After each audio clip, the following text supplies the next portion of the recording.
Hello everyone, my name is Parth, welcome back to my YouTube channel. तो यहां देख रहे हैं हेरिडिटी एंड इवोल्यूशन का lecture number 3। Again a very very important lecture. Darwin's theory देखेंगे, theory of natural selection, survival of the fittest, super important from exam point of view.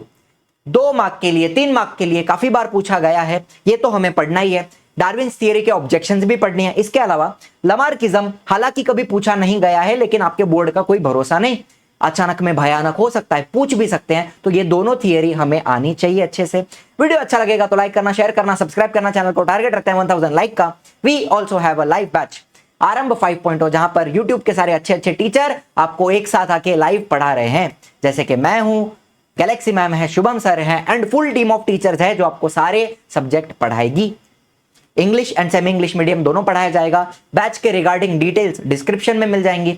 Application की link, website की link, app का नाम क्या है, easy learning, सब कुछ आपको डिस्क्रिप्शन में मिल जाएगा। इसके अलावा ये दोनों नंबर हैं, कोई भी इंक्वायरी है, कोई भी डाउट है, कोई भी प्रश्न है, कोई भी संकोच है आपके दिमाग में, तो ये दोनों नंबर के ऊपर कॉल करके आप पूछ सकते हैं। So let us begin without wasting any time. चलिए, तो moving further with Darwin's theory natural selection. तो डार्विन भाई साहब की अगर मैं बात करूं, इट वाज ईयर 1831। ये हमारे 22 साल के एकदम जवान तंदुरुस्त चार्ल्स डार्विन एक लंबे सफर पर निकल रहे हैं। इनके पीछे आपको ऐसे ऐसे ऐसे ऐसे होती हुई एक शिप दिखाई दे रही है। इस शिप का नाम था, क्या नाम था? इस शिप का नाम था HMS हर मैजेस्टीज एस। हर मैजेस्टी का कुछ तो एस पे से होता है, भूल गया मैं नाम। HMS beagle. HMS का फुल फॉर्म आप लोग बताओगे, चलो आपके लिए होमवर्क। HM हर मैजेस्टी तो मेरे को याद है, S सेना नहीं। एनीवे, आपका होमवर्क, HMS का फुल फॉर्म आप लोग बताओ, चलो गूगल करके। मैं आपको नाम यहां पे बता देता हूं, HMS बीगल ये शिप का नाम था। इनमें ये भाई साहब बैठे और अलग अलग जगहों पर निकल गए। 4 साल यहां वहां घूमने के बाद, after almost 4 years on the ship, धीरे धीरे धीरे करके ये पहुंचे इनके फेमस आइलैंड, जहां पे इन्होंने काफी सारी रिसर्च करी। ठीक है, इन 1831 में निकले थे ना, 22 साल के। 1835 में ही reach the famous Galapagos islands, जहां पे इन्होंने काफी सारी रिसर्च की, काफी सारे स्पीशीज को ऑब्जर्व किया। सबसे फेमस इन्होंने फिंचेस को ऑब्जर्व किया। फिंचेस बर्ड्स होते हैं, छोटे छोटे बर्ड्स होते हैं। इनकी फिंचेस की काफी सारी स्पीशीज देखी, और भी स्पीशीज देखी, फिर जोड़ा, घटाया, गुणाकार किया, भागाकार किया, फिर जोड़ा, फिर घटाया, एंड सब कुछ ऑब्जर्व करने के बाद इन्होंने एक बुक लिखी। बुक का नाम था on the origin of species. And इस बुक के अंदर इन्होंने अपनी फेमस थियरी नेचुरल सिलेक्शन के बारे में बताया। एंड इस थियरी को हम आज भी बहुत इंपॉर्टेंट मानते हैं, आज भी हम इसको रेलेवेंट मानते हैं। एंड सारे बायोलॉजिस्ट जो हैं वो इससे अग्री भी करते हैं। हालांकि इसके भी ड्रॉबैक्स हैं, इसके भी कुछ लिमिटेशंस हैं, लेकिन सारे बायोलॉजिस्ट जितने भी हैं वो इस थियरी के साथ अग्री करते हैं कि बाबा हाँ, ऐसा होता है, नेचुरल सिलेक्शन होता है दुनिया में। ठीक है, समझते हैं नेचुरल सिलेक्शन क्या है। कौन सी बुक थी? बुक का नाम इंपॉर्टेंट है, on the origin of species. इसका ओरिजिनल कॉपी भी आपको आई थिंक कहीं पे PDF फॉर्म में मिल जाएगा, गूगल करोगे ना आपको मिल जाएगी बुक, पढ़ना चाहो तो पढ़िए। पहला पॉइंट, बहुत ही सिंपल थियरी है, बहुत ही सिंपल। सबसे पहला पॉइंट, जितने भी ऑर्गेनिजम्स हैं वो भरपूर मात्रा में बच्चे पैदा करते हैं। Darwin says that all organisms reproduce prolifically. Prolifically मतलब भरपूर मात्रा में, बहुत सारे, ढेर सारे बच्चे सारे ऑर्गेनिजम्स प्रोड्यूस करते हैं। क्यों करते हैं? बिकॉज कैसा है ना, सारे बच्चे सरवाइव करेंगे ये जरूरी नहीं है। अगर प्रजाति को आगे बढ़ाते रहना है तो ऑर्गेनिजम्स का सरवाइव करना जरूरी है। अब यहां पर मुझे बताओ, इतने सारे टॉर्टॉइज आपको यहां पे दिख रहे हैं, या फिर इतनी सारी छोटी छोटी मछलियां आपको दिख रही हैं, क्या सारी की सारी जिंदा बचेंगी? नहीं बचेंगे। इतनी सारी हजारों मछलियों में से शायद 15, 20 या 100 मछलियां बचें। तो क्या है ना कि ये सारे एनिमल्स आपस में कंपीट कर रहे हैं, एंड इनके ऊपर भी दूसरे शिकारी बैठे हैं जो इनको खाने के लिए आने वाले हैं या फिर मारने के लिए आने वाले हैं। तो प्रजाति सरवाइव करे, स्पीशीज का सर्वाइवल होना चाहिए, इसलिए सारे ऑर्गेनिजम्स भरपूर मात्रा में बच्चे बनाते हैं, बिकॉज सारे बच्चे सर्वाइव करेंगे ये जरूरी नहीं है। बात आपको समझ में आ रही है? फिर ये जितने भी ऑर्गेनिजम्स हैं, all the organisms compete with each other in a life threatening manner. मतलब क्या है, अगर मैं किसी भी पर्टिकुलर स्पीशीज की बात करूं, फॉर एग्जांपल डॉग्स की बात करूं, तो क्या सारे कुत्ते एकजुट मिलकर रहते हैं, साथ में रहते हैं, हंसी खुशी रहते हैं? नहीं, इनके बीच में स्ट्रगल है, कंपटीशन है, झगड़ते रहते हैं, एक दूसरे को मारते रहते हैं पूरा दिन। स्ट्रगल किस बात की है? ये जो कंपटीशन है वो किस बात की है? रोटी कपड़ा मकान, फूड खाने के लिए झगड़ा होगा, मारा मारी होगी, एक कुत्ता दूसरे कुत्ते को मारेगा, खाने के लिए लड़ाई होगी। शेल्टर, शेल्टर ए मेरे एरिया में नहीं, मेरे एरिया में आने का नहीं, कुत्तों का भी अपना अपना डिजिग्नेटेड एरिया होता है, दूसरा कुत्ता आ गया तो सब मारेंगे उसको मिलके। शेल्टर है ना, अपना अपना एरिया मार्क किया हुआ, सूसू करके मार्क करते हैं। एंड तीसरा, मीटिंग के लिए, मीटिंग के लिए भी लफड़ा होता है कि कौन सी आइटम कौन पटाएगा, इसके लिए भी झगड़ा होता है। फिर सबसे जो तगड़ा अल्फा डॉग रहेगा, तगड़ा कुत्ता जो रहेगा, सबको वो ऐसे करके करता है, वो कुत्ता रिप्रोड्यूस कर पाएगा। जो वीक कुत्ते रहेंगे उनको हटा देगा। तो हर तरीके का स्ट्रगल यहां पर हो रहा है एक स्पीशीज के अंदर। Are you understanding? तो ये सारे ऑर्गेनिजम्स एक दूसरे के साथ लाइफ थ्रेटनिंग मैनर में लड़ रहे हैं, कंपीट कर रहे हैं। एंड फिर जो फिट हैं, जिनके पास अच्छे अच्छे कैरेक्टर हैं, वो सर्वाइव करेंगे। जिनके पास अच्छे अच्छे कैरेक्टर नहीं है या फिर जो वीक हैं, वो सर्वाइव नहीं कर पाएंगे। बात आपको समझ में आ रही है? अब ये जो कंपटीशन है, ये कंपटीशन दो तरह की होती है। मैंने डॉग्स का एग्जांपल दिया। With in the species, dogs एक स्पीशीज है, उसी के अंदर आपस में कुत्ते लड़ रहे हैं, तो इसको मैं बोलूंगा इंट्रा, इंट्रा मतलब अंदर, इंट्रा स्पेसिफिक स्ट्रगल। मतलब एक ही स्पीशीज के अंदर अंदर लड़ाई हो रही है, कुत्तों में ही लड़ाई हो रही है, ठीक है। एंड दूसरा एग्जांपल देता हूं। अभी मैंने नीचे यहां पे कबूतर मरा हुआ देखा, ठीक है, तो उस कबूतर को खाने के लिए कुत्ता भी उसके ऊपर झपट रहा है और एक बिल्ली भी लड़ रही है। कुत्ता और बिल्ली आपस में लड़ रहे हैं। अब ये दोनों कैट एंड डॉग अलग स्पीशीज है, तो डिफरेंट स्पीशीज भी आपस में कंपीट करती हैं, यस और नो? तो इसको मैं क्या बोलूंगा?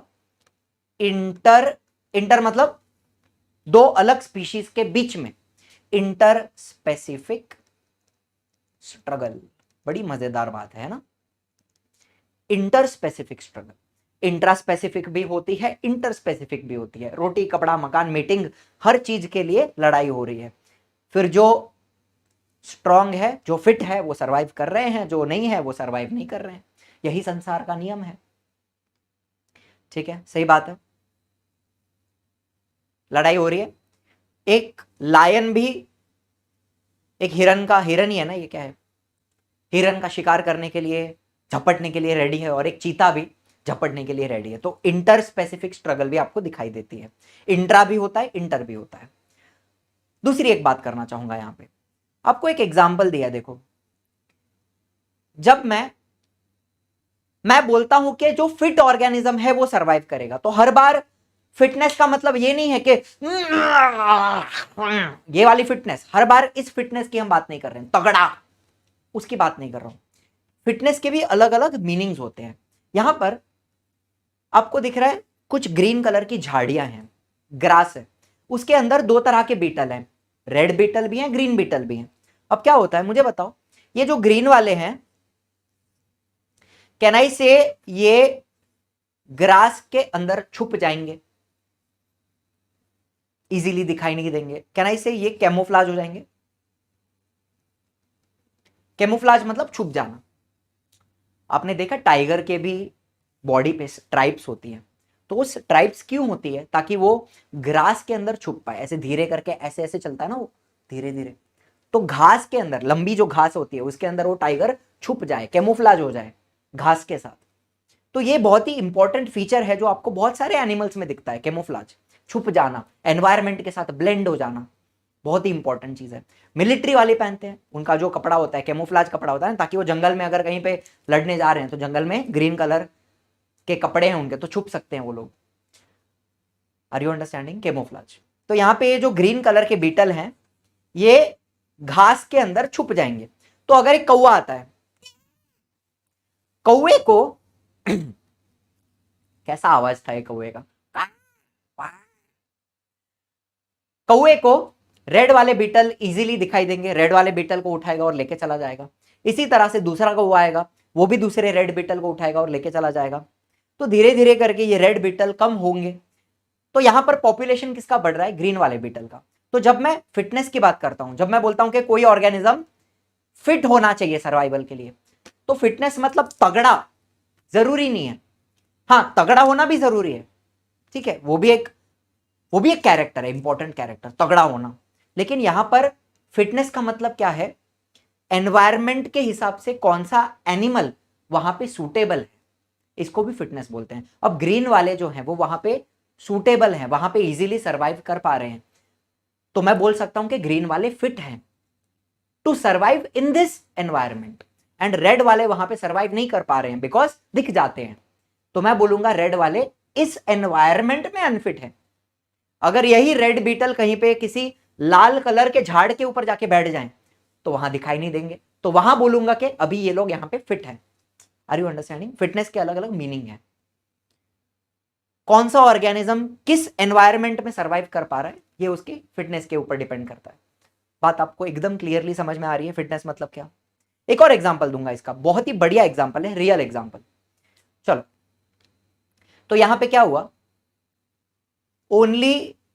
Only those organisms sustain which show modifications essential for winning the competition. ठीक है, यहां पर जो कंपटीशन था ये कौन जीता? ग्रीन वाले बीटल, बिकॉज उनके पास ग्रीन कलर था।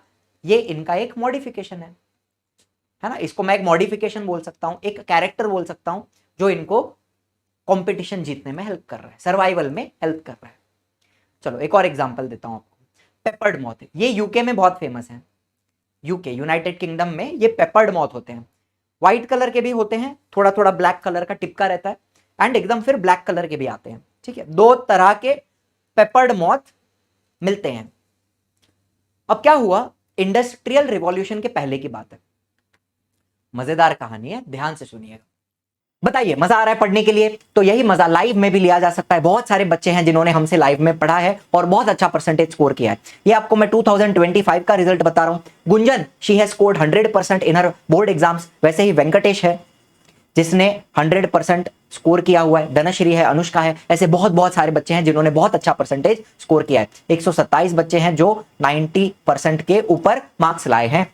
तो हमारे बैच में आरंभ 5.0 में आपको क्या मिलता है? बहुत सारी चीजें मिलती है, लेकिन सबसे इंपॉर्टेंट क्या फीचर है वो मैं आपको बताना चाहूंगा। एक तो लाइव क्लासेस रहेंगे, पूरा सिलेबस 2 बार कवर किया जाएगा, रिकॉर्डिंग मिल जाती है, कोई भी आपका लेक्चर मिस होता है तो आप बाद में देख सकते हो। लेकिन अगर डाउट आता है, वैसे तो लाइव लेक्चर में डाउट क्लियर हो जाते हैं, लेकिन उसके अलावा डाउट आता है तो यहां पर आपको एक IVR नंबर दिया जाएगा, एक नंबर दिया जाएगा जिसके ऊपर आप किसी भी टीचर से कॉल पे बात कर सकते हैं। जैसे कि मैं आपको पढ़ा रहा हूं तो मुझसे कॉल पे बात कर सकते हैं, गैलेक्सी मैम पढ़ा रही हैं तो उनसे आप बात कर सकते हो, शुभम सर हैं, एंड पूरी टीम ऑफ टीचर्स है। जिस किसी टीचर से आपको बात करनी है उसके सब्जेक्ट के रिगार्डिंग आप बात करके अपना डाउट क्लियर कर सकते हैं। One of the most important feature of our batch. इसके अलावा टेस्ट सीरीज है, objective and subjective. Subjective test बच्चा लिखेगा, उसका PDF अपलोड करेगा एंड वो पेपर चेक करके भी आपको दिया जाएगा। तो बैच की प्राइस क्या है? देखिए, एक कूपन अवेलेबल है फर्स्ट 300, लेकिन it is available for limited time. हमारा बैच छोटा होता है, बच्चे कम होते हैं, इसीलिए हम पर्सनल अटेंशन दे पाते हैं, एंड ये जो कूपन है वो लिमिटेड टाइम के लिए एप्लीकेबल है। इसको यूज करेंगे तो ये हो जाता है सीधा 9000। So how to join the batch? ये हमारा ऐप है इजी लर्निंग, प्ले स्टोर के ऊपर आप डाउनलोड कर सकते हैं। इसको रजिस्टर कीजिए, अपना नाम, फोन नंबर, ईमेल आईडी सब डालने के बाद आपको होम पेज पे लाइव कोर्सेज दिख रहे हैं, उसके अंदर आपको आरंभ 5.0 ये दिख रहा है, उसके अंदर बाय नाउ पे क्लिक करेंगे तो यहां कूपन्स एंड ऑफर्स आपको दिख रहा है। इसके अंदर आपको मिलेगा फर्स्ट 300 का कूपन। अगर वो एप्लीकेबल है, मुझे नहीं पता आप ये वीडियो कब देख रहे हो, अगर कूपन अवेलेबल है तो उसको आप यूज कर सकते हैं, अगर अवेलेबल नहीं है इसका मतलब वो एक्सपायर हो चुका है। ठीक है, तो कूपन यूज करने के बाद ये 10,000 हो जाता है सीधा सीधा 9,000। बाकी कोई भी इंक्वायरी आपको करनी है, कोई भी डाउट है, कुछ भी पूछना है तो ये दोनों नंबर अवेलेबल है। बाकी डिटेल्स आपको डिस्क्रिप्शन में भी मिल जाती है। तो चलिए आगे चलते हैं। इंडस्ट्रियल रेवोल्यूशन के पहले की बात है। ये व्हाइट कलर के जो पेपर्ड मॉथ्स थे ना, ये वहां के पेड़ों पे बैठते थे। एंड जो पीछे का आपको पेड़ दिख रहा है, पीछे आपको जो पेड़ दिख रहा है उसका जो बार्क है, बार्क, वो भी कैसा है, थोड़ा सा व्हाइटिश कलर का है, आपको दिख रहा है।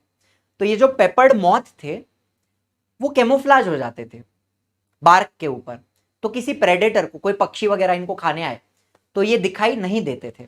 एंड इसी जगह पर अगर मैं ब्लैक कलर के पेपर्ड मॉथ को बिठाऊं यहां पर, तो क्या वो इजीली दिखाई देगा? हाँ। तो इंडस्ट्रियल रिवॉल्यूशन के पहले व्हाइट वालों की पॉपुलेशन ज्यादा थी, ब्लैक वाले कम थे। ब्लैक वाले इजीली दिख जाते थे तो शिकारी उनको खा जाते थे, व्हाइट वाले सरवाइव करते थे बिकॉज वो दिखते नहीं थे। फिर आया इंडस्ट्रियल रेवोल्यूशन, कंपनीज बनी, इंडस्ट्रीज बनी, धुआं धूल, इतना सारा स्मोक रिलीज हुआ, और फिर ये स्मोक सारा झाड़ पे बैठ गया, तो वहां के जो बार्क था ट्रीज का वो धीरे धीरे कैसा काला हो गया बिकॉज ऑफ स्मोक। अब क्या हुआ, अब इसके ऊपर जब ब्लैक कलर का मॉथ बैठा तो वो छुपने लगा, एंड जब व्हाइट कलर का मॉथ बैठा तो वो दिखाई देने लगा। तो अब क्या हुआ होगा ये आप मुझे कमेंट में बताइए। By the way this is a real story, and इससे हमें क्या समझ में आता है कि एनवायरनमेंट हमेशा सेम नहीं रहने वाला है। तो आज अगर कोई ऑर्गेनिज्म फिट है, ऐसा जरूरी नहीं है कि 100 साल बाद वो फिट होगा। 100 साल बाद उसका नंबर आ सकता है, नंबर सबका आएगा, ऐसी बात है। लेवल सबके निकलेंगे, उन्हीं के निकलेंगे जो खड़ा रहेगा, ऐसी बात हो गई ना। एक जमाने में डायनासोर्स सबसे फिट माने जाते थे, आज बचे ही नहीं है। एनवायरनमेंट कभी भी बदल सकता है ना, समय बदल दिया, वक्त बदल दिया, जज्बात बदल दिए, वैसी वाली बात। समय बदलता है आदमी का, जो फिट है वो सरवाइव करता है, जो फिट नहीं है वो सरवाइव नहीं करता है, डिपेंड्स ऑन द एनवायरनमेंट, ऐसी बात है।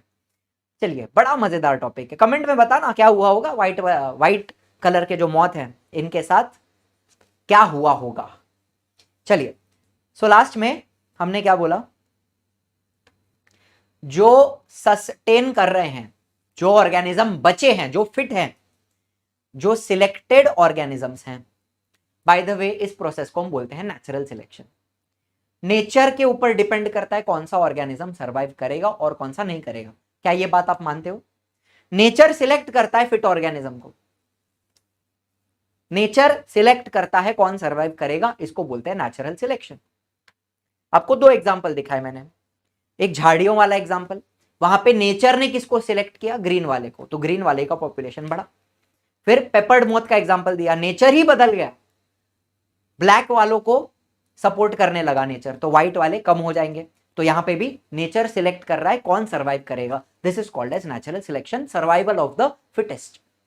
ठीक है, तो जो बचे हुए ऑर्गेनिजम्स हैं दे विल परफॉर्म रिप्रोडक्शन, है ना, जो बचे हैं, जो फिट हैं, वो रिप्रोड्यूस करेंगे, उनकी और जनरेशन आएंगी, एंड धीरे धीरे they will give rise to new species with their own specific character, and फिर एक अपनी सेपरेट उनकी स्पीशीज बन जाएगी। जो जिंदा बचे हैं वो रिप्रोड्यूस करते रहेंगे, जनरेशन बढ़ती रहेगी, फिर धीरे धीरे उनकी अपनी एक स्पीशीज बन जाती है। इसी तरह से स्पीशीज का फॉर्मेशन होता है, इस प्रोसेस को हम स्पीसीएशन बोलते हैं। ठीक है, तो पहले होता है survival of the fittest, fit organisms reproduce for several generations, and धीरे धीरे they give rise to a new species with specific characters. The process of forming species is called as speciation. मजा आ रहा है आपको, है ना, फन बात है ना, मजेदार बात है।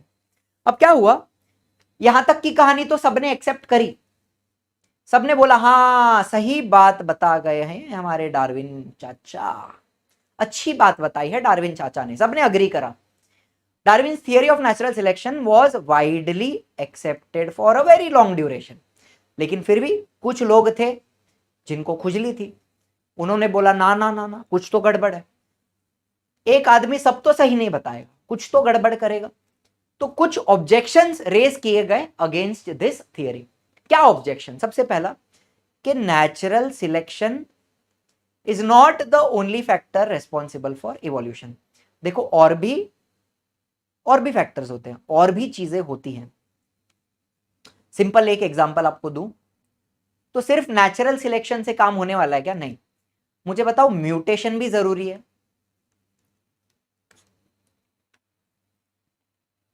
जब किसी स्पीशीज के अंदर म्यूटेशन आता है, किसी ऑर्गेनिज्म में म्यूटेशन आएगा तो उसके, मुझे बताओ, म्यूटेशन आएगा तब जाके कैरेक्टर में चेंज दिखेगा।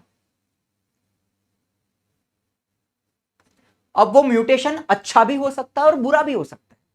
अगर बुरा म्यूटेशन रहेगा तो वो ऑर्गेनिज्म अनफिट हो जाएगा एंड उसका नेचुरल सिलेक्शन में पत्ता कट जाएगा। अगर म्यूटेशन अच्छा हुआ एंड वो ऑर्गेनिज्म ज्यादा फिट बन गया तो वो सरवाइव करेगा एंड उसकी फिर अपनी अलग स्पीशीज बनते जाएगी। कहानी बता रहा हूं। तो म्यूटेशन भी बहुत जरूरी है। अगर म्यूटेशन ही नहीं होगा तो वेरिएशन नहीं आएगा। अब मुझे बताओ, इतने सारे ह्यूमंस हैं, क्या सब लोग सेम है? क्या मैं सेम हूं, मेरे पापा सेम है, क्या आप सेम हो? नहीं ना, सब लोग हम अलग है ना। तो हमारे अंदर अलग अलग अलग अलग कैरेक्टर्स हैं, अलग जीन्स हैं हमारे पास, वेरिएशंस है ना हमारे अंदर। तो वेरिएशंस कहां से आती है? म्यूटेशन से आती है। अगर म्यूटेशन नहीं होता तो दुनिया पे जितने जितने भी ह्यूमंस हैं सारे सेम दिखते, सारी लड़कियां सेम दिख रही हैं, सारे लड़के सेम दिख रहे हैं, ऐसा होता है क्या? नहीं, म्यूटेशन होता है तभी जाके लोग अलग दिखते हैं। तो म्यूटेशन भी जरूरी है। नेचुरल सिलेक्शन भी होता है और म्यूटेशन भी होता है, दोनों चीजें रिक्वायर्ड हैं इवोल्यूशन के लिए। दूसरी बात, Darwin did not mention any explanation about useful and useless modification. तो वही बात है कि डार्विन ने नेचुरल सिलेक्शन बोला लेकिन ये नहीं बताया कि ये यूजफुल एंड यूजलेस मॉडिफिकेशन आती क्यों है। किसी किसी ऑर्गेनिज्म में ऐसा कोई कैरेक्टर होता है जो यूजलेस है, उसके कोई काम नहीं आ रहा है, तो वो कहां से आया और क्यों आया, इसका क्या रीजन है, ये डार्विन भाई साहब बता नहीं पाए। एंड दूसरी बात, अगर कोई यूजफुल मॉडिफिकेशन भी आ रहा है, फॉर एग्जांपल टाइगर के बॉडी के ऊपर स्ट्राइप्स है, तो आया कैसे, रीजन क्या है, कहां से आया, ये कौन बताएगा। तो यूजफुल मॉडिफिकेशन क्यों आते हैं एंड यूजलेस मॉडिफिकेशन भी क्यों आते हैं, इसका reason Darwin, sir Charles Darwin explain नहीं कर पाए। एंड एक और बात थी, there was no explanation about slow changes and abrupt changes. देखो हम बोलते हैं कि evolution it is a slow process, बराबर है, चलो मान लिया। लेकिन कभी कभी ऐसा ऑब्जर्व किया गया है कि फॉर एग्जाम्पल एक किसी स्पीशीज का इवोल्यूशन हो रहा है, इवोल्यूशन होने के लिए 1 लाख साल लग रहे हैं, 1 लाख ईयर्स, उसमें से 80,000 साल में कुछ नहीं हो रहा है और लास्ट के जो 20,000 साल हैं उसमें ही फटाफट फटाफट चेंज हो रहे हैं, ऐसा भी हो सकता है। तो कभी कभी चेंजेस स्लो भी हो सकते हैं, धीरे धीरे चेंज आ रहा है, स्पीशीज बन रही है, और कभी कभी 80,000 साल तक कुछ नहीं हुआ, अचानक 20 साल में अचानक में भयानक हो गया। तो कभी कभी एब्रप्ट फास्ट चेंजेस भी दिखते हैं स्पीशीज के अंदर। तो again sir Charles Darwin explain नहीं कर पाए कि स्लो क्यों हो रहा है कभी कभी एंड कभी कभी फास्ट क्यों हो रहा है, क्या रीजन है इसके पीछे। तो बाकी थियरी बहुत अच्छी है, नेचुरल सिलेक्शन थियरी बहुत बढ़िया है, लेकिन कुछ चीजें हैं जो हम एक्सप्लेन नहीं कर पाते। ठीक, ये एक बात हो गई, ये भी ऑब्जेक्शंस आपको आने चाहिए, बहुत जरूरी है। फिर चलते हैं हमारे एकदम लास्ट पार्ट पे, लमार्किज्म क्या बोला। ये भी बड़ा मजेदार कंसेप्ट है, मतलब छोटा सा ही कंसेप्ट है, मजेदार है। चलो क्या बोला है, इनका नाम है, देखो लिखा जीन है, कहां गया, लिखा जीन है लेकिन बोलना जॉन है, जॉन बैप्टिस्ट लमार्क। ये जो साइंटिस्ट थे इन्होंने भी कुछ प्यारी प्यारी बातें बताई। इन्होंने बोला ऑर्गेनिजम्स अगर कुछ एक्टिविटी करें, ऑर्गेनिजम्स अगर कुछ एक्टिविटी करें तो उनके अंदर मॉर्फोलॉजिकल चेंज आएगा। फॉर एग्जांपल, सिंपल एग्जांपल, हम जिम जाएं तो हमारी बॉडी बनेगी, बॉडी मतलब चेंज हो रहा है, मसल डेवलप हो रहे हैं, वजन कम हो रहा है, बॉडी को शेप आ रहा है, लीन बॉडी बन रही है, बहुत कुछ हो सकता है। तो अगर मैं एक्टिविटी करूं तो मेरे मॉर्फोलॉजिकल चेंजेस दिखेंगे, बाहर से कुछ चेंज दिखेगा बॉडी में। या फिर अगर मैं आलसी बन जाऊं, किसी चीज को यूज ना करूं, तो भी मेरे बॉडी में मॉर्फोलॉजिकल चेंज दिखेगा। अगर मैं जिम जाना कंप्लीटली बंद कर दूं, बस पूरा दिन खा रहा है, बैठ रहा है, सो रहा है, मजा ले रहा है, तो ऐसा फैल जाएगा आदमी। एक्टिविटी से भी चेंज दिख रहा है, लेजीनेस से भी चेंज दिख रहा है, मॉर्फोलॉजी मतलब एक्सटर्नल चेंज, बराबर है। एंड ये जो मॉर्फोलॉजिकल चेंज दिखता है, ये जो चेंज दिख रहा है, it is responsible for evolution. दो बात समझ में आई, ऑर्गेनिज्म एक्टिविटी करेगा तो भी चेंज दिख रहा है, लेजी है तो भी चेंज दिख रहा है, एंड चेंज के वजह से, मॉर्फोलॉजिकल चेंज के वजह से इवोल्यूशन होता है। बात समझ में आई? तो John Baptiste Lamarck he called this concept as the principle of use or disuse of organ। Use करोगे तो चेंज आएगा, डिसयूज करोगे तो भी चेंज आएगा, यूज और डिसयूज ऑफ ऑर्गन, ये हो गया प्रिंसिपल। अब इसके कुछ एग्जांपल्स हैं। ये जो प्रिंसिपल है ना, यूज और डिसयूज, यूज और डिसयूज, मिसयूज नहीं कर रहे हैं, डिसयूज, फर्क है ना। किसी चीज का गलत इस्तेमाल करना वो होता है मिसयूज, और किसी चीज का इस्तेमाल ना करना ये होता है डिसयूज। तो इसके कुछ एग्जांपल्स हैं हमारे पास। उन्होंने जिराफ का एग्जांपल दिया कि पहले के जो जिराफ थे वो पहले घास खाते थे, तो ऐसे नीचे का घास खा लिया, फिर वो पेड़ के पत्ते खाने लगे, नीचे नीचे के पत्ते खा लिए, एक बहुत लंबा पेड़ है, नीचे के पत्ते खाने के बाद अभी ऊपर का पत्ता खाना पड़ेगा, तो जिराफ अपना ऐसे करके नेक स्ट्रेच करते करते करते थोड़े जनरेशंस बाद, बिकॉज ऑफ दिस एक्टिविटी, ये भी एक एक्टिविटी है ना, अपने नेक को स्ट्रेच करना, ये एक एक्टिविटी है। इस एक्टिविटी के वजह से जिराफ जो थे उनकी नेक धीरे धीरे लंबी हो गई इन सम जनरेशंस, ऐसी बात है, धीरे धीरे करके इनकी नेक क्या हो गई, लंबी हो गई। तो क्या बोला, neck of giraffe has become long due to extending their neck for several generations.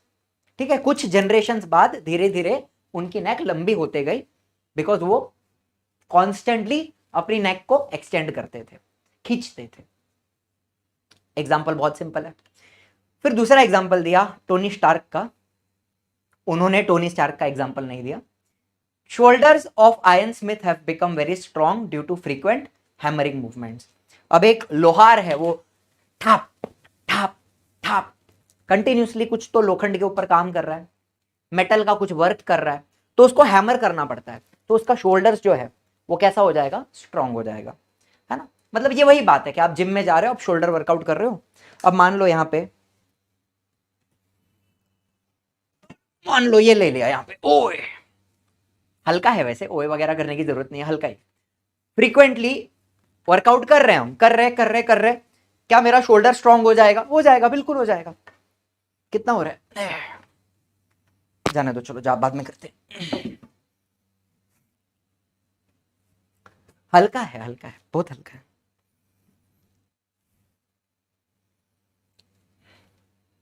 वही बात है ना, एक्सरसाइज करोगे तो आपके मसल्स स्ट्रांग होते हैं, वैसी ही बात है।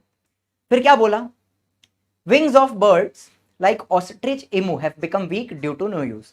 ऑस्ट्रिच होता है, इमू होता है, ये लोग तेज भागते हैं लेकिन ये उड़ नहीं पाते, तो इन्होंने अपने विंग्स का यूज कम कर दिया, तो उनके विंग्स कैसे हो गए, वीक हो गए। अब ये लोग उड़ नहीं सकते, लेकिन इनके जो लेग्स हैं वो ज्यादा स्ट्रांग हो गए हैं, रनिंग के लिए तेज भाग सकते हैं दोनों। ऑस्ट्रिच तो फास्टेस्ट बर्ड हम मानते हैं ना, फास्टेस्ट लैंड बर्ड जो भाग सकता है। फिर legs of birds like swan and duck have become useful for swimming due to living in water। तो जो डक हैं, जो स्वान हैं, वो पानी में बहुत रहते हैं, तो उनकी जो फीट हैं, इनको हम वेब्ड फीट बोलते हैं। क्या बोलते हैं, वेब्ड फीट। तो ये फीट भी मॉडिफाई हो गई हैं स्विमिंग करने के लिए, because of living in water. ठीक है, वो अपना पैर स्विमिंग के लिए यूज कर रहे हैं, तो उनका लेग्स मॉडिफाई हो गया, वेब्ड फीट बन गई। आपको पता है, हम कभी बोटिंग वगैरह की है, चप्पू चलाते हैं ना ऐसे ऐसे, पैडल बोलते हैं उसको, क्या बोलते हैं, पैडल। स्विमिंग नहीं, बोट में पैडल करते हैं ना, तो इनका लेग्स देखो, ये पैडल के ही शेप का है, कम ऑन, यस और नो, तो it is very good for swimming. आप देखो ना, पैडल के जैसा ही है ना, ये स्विमिंग करने में हेल्प करता है। फिर इन्होंने क्या बोला, snakes have lost their leg by modification in their body for burrowing habit. तो लमार्क भाई साहब ने क्या बताया कि पहले के जमाने में जो सांप थे उनके पास लेग्स हुआ करते थे। देखो सांप भी रेप्टाइल है ना, सांप क्या है? एक टाइप का रेप्टाइल है। आपने लिजर्ड देखी है, लिजर्ड भी रेप्टाइल है। लिजर्ड को कैसा लेग्स होता है, वैसा ही सांप के जो एंसेस्टर थे, स्नेक के एंसेस्टर, उनके पास लेग्स होते थे, लेकिन ड्यू टू बरोइंग हैबिट, चूहे का जो बिल होता है ना, चूहा बिल बनाता है, उसके अंदर सांप चूहे को खा जाता है एंड खुद रहता है। तो सांप जो होता है उनकी एक बरोइंग हैबिट है, वो बरो खुद नहीं बनाते, लेकिन किसी की बनी हुई बरो होती है उसके अंदर घुस के रह जाते हैं, बरोइंग हैबिट। तो इसके वजह से उनके जो हाथ पैर है वो चले गए।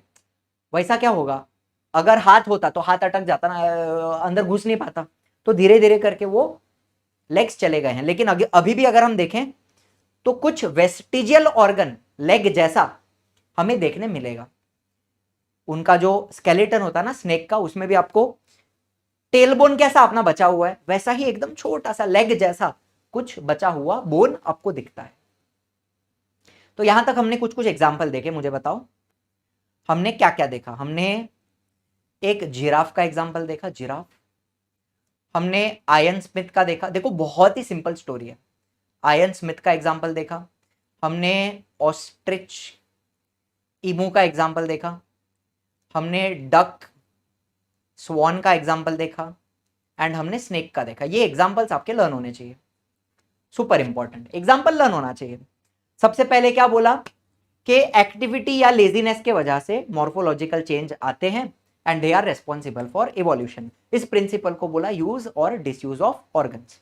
फिर हमने एग्जाम्पल दिए, जिराफ की नेक है जो लॉन्ग हो गई है due to stretching, due to extending for several generation.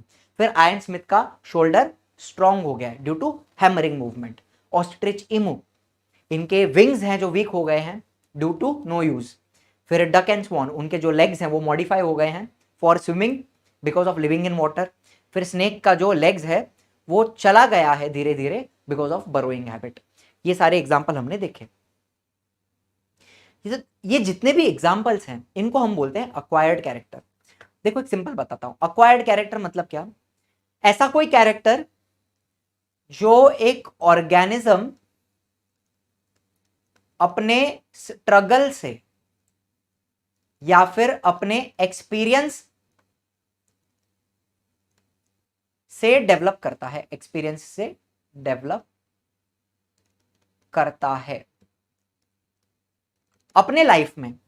ऐसा कोई कैरेक्टर जो एक ऑर्गेनिज्म अपने स्ट्रगल से, अपने एक्सपीरियंस से डेवलप करता है। अभी मुझे टीचिंग ठीक ठाक आती है ना, ठीक ठाक पढ़ा लेता हूं मैं, समझा पाता हूं, तो ये एक कैरेक्टर है जो मैंने अक्वायर किया है, स्टोरी टेलिंग का या फिर सिंप्लीफिकेशन का एक कैरेक्टर है। मैं गिटार बजा लेता हूं, ये भी एक कैरेक्टर जो मैंने अक्वायर किया है।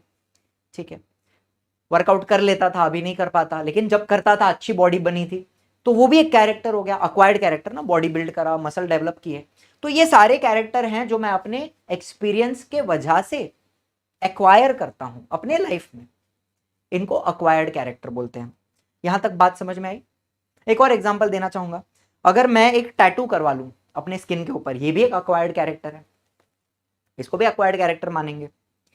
मैंने नथ लगा ली, मैं क्यों लगाऊं नथ, मैंने ईयर पियर्स करवा लिया और इयरिंग पहनी, कुछ कान की बूटी वगैरह कुछ पहनी, तो ये भी एक अक्वायर्ड कैरेक्टर हो गया। कान में होल कर दिया ना, ये एक अक्वायर्ड कैरेक्टर हो गया। तो जो भी कैरेक्टर मैं अपने लाइफ में अपने स्ट्रगल या एक्सपीरियंस से डेवलप करता हूं, these are called as acquired character. ठीक है, लमार्क ने क्या बोला कि एक ऑर्गेनिज्म इन अक्वायर्ड कैरेक्टर्स को अनदर जनरेशन को ट्रांसफर कर सकता है। मतलब मैंने अगर गिटार सीखा, सुनो मजेदार बात है, ऐसा लमार्क ने बोला, उन्होंने क्या बोला कि जो भी अक्वायर्ड कैरेक्टर होते हैं ऑर्गेनिज्म के, वो अपने नेक्स्ट जनरेशन में पास कर सकता है। तो मैंने बॉडी बना ली, या फिर आयन स्मिथ का शोल्डर स्ट्रांग हो गया है, तो उसके बच्चे का भी शोल्डर स्ट्रांग होगा। मैंने बॉडी बना ली तो मेरे बच्चे की भी बॉडी बन जाएगी, या फिर बचपन से तो चलो मस्क्यूलर नहीं होगा, लेकिन उसके मसल्स जब डेवलप होंगे तो अच्छे डेवलप होंगे, अच्छे जेनेटिक्स मिलेंगे उसको। तो ऐसी कुछ बातें इन्होंने बताई लमार्क ने कि अक्वायर्ड कैरेक्टर को पास किया जा सकता है to the next generation. Theory समझ में आई? इसको बोलते हैं लमार्किज्म। ठीक है, आपको एक और यहां पे लिख के दे देता हूं। What is लमार्किज्म? इनहेरिटेंस, इनहेरिटेंस एकदम सिंपल भाषा में बता रहा हूं, inheritance of acquired characters, inheritance of acquired characters, है ना, एक्वायर्ड कैरेक्टर को नेक्स्ट जनरेशन में पास करना, इनहेरिटेंस ऑफ एक्वायर्ड कैरेक्टर्स, इसको बोलते हैं लमार्किज्म। अब क्या हुआ, पूरे दुनिया ने development of organ due to activity, ठीक है, ऑर्गन का डेवलप होना एक्टिविटी की वजह से, या फिर डीजनरेट होना ड्यू टू नो यूज, ठीक है, एक्टिविटी के वजह से डेवलप होना या फिर डीजनरेट होना due to no use, this was widely accepted. इतना पार्ट सबने माना कि ऑर्गन यूज करेंगे तो स्ट्रांग होंगे, नहीं यूज करेंगे तो वीक होंगे, दिस वॉज एक्सेप्टेड, सबने बोला ओके। लेकिन इन कैरेक्टर्स को ट्रांसफर किया जा सकता है from one generation to another generation, this was rejected. मतलब क्या है, आधा थियरी एक्सेप्ट होता है। एक्वायर्ड कैरेक्टर का जो थियरी है कि आप अगर किसी ऑर्गन को यूज करोगे तो वो डेवलप होगा, नहीं करोगे तो वीक होगा, आधा एक्सेप्ट किया।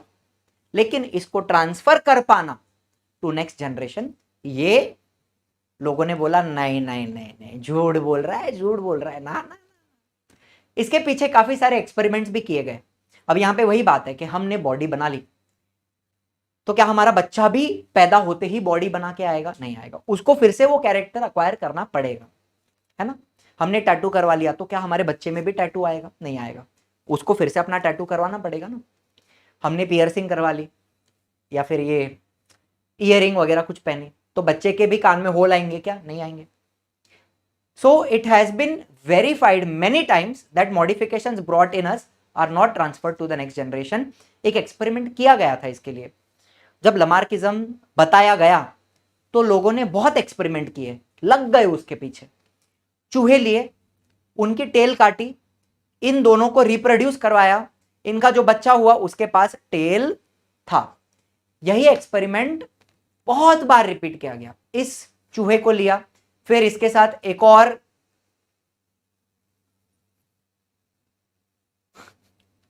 लग रहा है चूहा,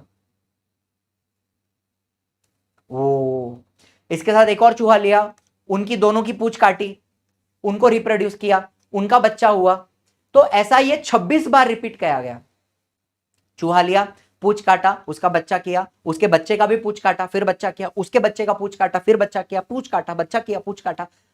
कितनी भी बार करने के बाद, हर बार 26 बार करो कि 50 बार करो, हर बार बच्चे के पास पूंछ तो आती ही है, कितनी भी बार काट लो। तो इससे क्या पता चलता है?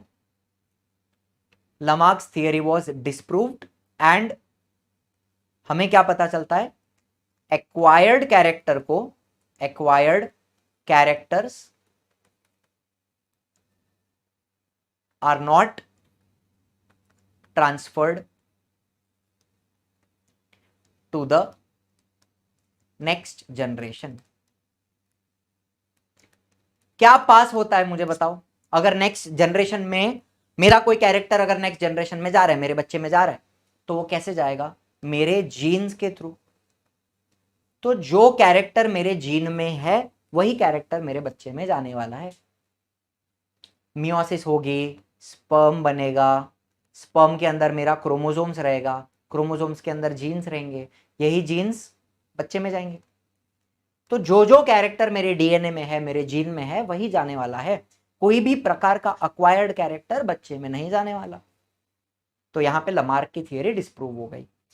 चलिए, तो मजा आया, सब कुछ समझ में आया, फील आ गया। यही मजा अगर लाइव में चाहिए तो हमारा आरंभ 5.0 बैच है। ये हमारी पूरी टीम ऑफ टीचर्स है जो आपको सारे सब्जेक्ट पढ़ाने वाली है। ठीक है, बैच के रिगार्डिंग कोई भी इंक्वायरी करनी है, डाउट है, तो ये दोनों नंबर आपको प्रोवाइडेड हैं, डिटेल्स डिस्क्रिप्शन में भी आपको मिल जाती है। Thank you so much for watching. I will see in the next one. Bye bye. जय हिंद, जय महाराष्ट्र।